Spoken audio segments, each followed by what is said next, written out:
പിതാവിനും പുത്രനും പരിശുദ്ധാത്മാവിനും സ്തുതി, ആദിയിലെ പോലെ ഇപ്പോഴും എപ്പോഴും എന്നേക്കും ആമേൻ. ത്രിയേക ദൈവമേ, അങ്ങയെ സ്തുതിക്കുന്നു, വാഴ്ത്തുന്നു, ആരാധിക്കുന്നു. ഈശോപ്പ, ഞങ്ങൾക്ക് ഇന്നൊരു ദിവസം തന്നതിനായി നന്ദി പറയുന്നു. പ്രഭാതം മുതൽ ഈ രാത്രിയുടെ യാമം വരെ അവിടുത്തെ കൃപയാൽ ഞങ്ങളെ എല്ലാവരെയും അവിടങ്ങളിൽ പരിപാലിച്ചിരിക്കുന്നതിനായി നന്ദി പറയുന്നു.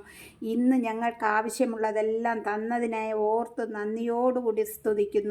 കർത്താവായ യേശുവേ, അവിടുത്തെ സന്നിധിയിലായിരുന്നുകൊണ്ട് അനേകം മക്കളെ ഓർത്ത് പ്രാർത്ഥിക്കുവാൻ തരുന്ന ആ വലിയ കൃപയ്ക്കായി നന്ദിയോടുകൂടി സ്തുതിക്കുന്നു. കർത്താവായ യേശുവേ, ഇതാ ഞങ്ങൾ ഉറങ്ങാൻ പോകുന്നപ്പാ, ഞങ്ങളും ഞങ്ങൾക്കുള്ളവരും ഞങ്ങൾ ഓർക്കുന്നവരും ഞങ്ങളോട് പ്രാർത്ഥനാ സഹായം ചോദിച്ചവരും എവിടെയൊക്കെ ആയിരിക്കുന്നുവോ അവിടെയെല്ലാം അവിടുത്തെ ദൂതഗണങ്ങളെ കൊണ്ട് കോട്ട കെട്ടി സംരക്ഷണം നൽകണം അപ്പാ.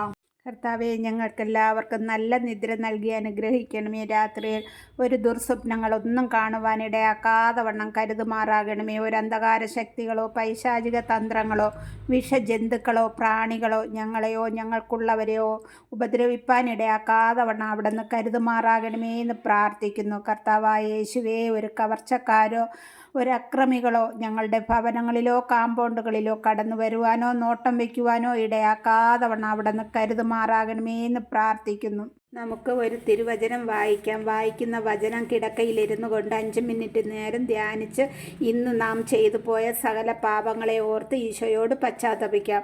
കിടക്കയുടെ 4 ചുറ്റും കുരിശടയാളം വരയ്ക്കണം. ഓരോ കുരിശടയാളം വരയ്ക്കുമ്പോഴും ഈശോ നമ്മുടെ പാപപരിഹാരത്തിനായി സഹിച്ച പീഡകളെ ഓർക്കണം. അതുപോലെ നെറ്റിത്തടത്തിലും 3 തവണ കുരിശടയാളം വരയ്ക്കണം. ഓരോ കുരിശടയാളം വരയ്ക്കുമ്പോഴും യൂദന്മാരുടെ രാജാവായ നസ്രയേൽക്കാരനായ ഈശോയെ, പെട്ടെന്നുള്ള മരണത്തിൽ നിന്ന് ഞങ്ങളെ കാത്തുകൊള്ളണമേ എന്നുള്ള പ്രാർത്ഥന ചൊല്ലണം. കർത്താവെ, ഈ രാത്രിയിൽ ഞങ്ങളിൽ നിന്ന് ആരെയെങ്കിലും ഈ ഭൂമിയിൽ നിന്നും മാറ്റപ്പെടുകയാണെങ്കിൽ ഞങ്ങളെ വിശുദ്ധിയുള്ളവരാക്കി മാറ്റണം. വചനം വായിക്കാം. പ്രഭാഷകന്റെ പുസ്തകത്തിൽ നിന്ന് 21-ാം അധ്യായം. മകനെ, പാപം ചെയ്തിട്ടുണ്ടോ?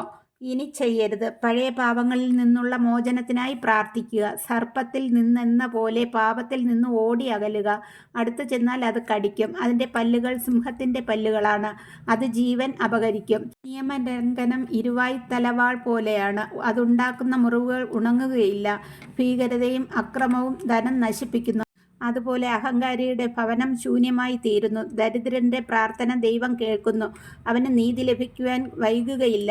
ശാസന വെറുക്കുന്നവൻ പാപികളുടെ വഴിയിലാണ്. കർത്താവിനെ ഭയപ്പെടുന്നവൻ ഹൃദയം കൊണ്ട് പശ്ചാത്തപിക്കുന്നു.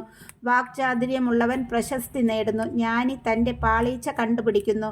അന്യൻ്റെ പണം കൊണ്ട് വീട് പണിയുന്നവൻ തൻ്റെ ശവകുടീരത്തിന് കല്ല് ശേഖരിക്കുന്നവനെ പോലെയാണ്. ദുഷ്ടരുടെ സമൂഹം ചണനാര് കൂട്ടിവെച്ചതുപോലെയാണ്. അവർ അഗ്നിയിൽ എരിഞ്ഞു തീരും. ആമേൻ.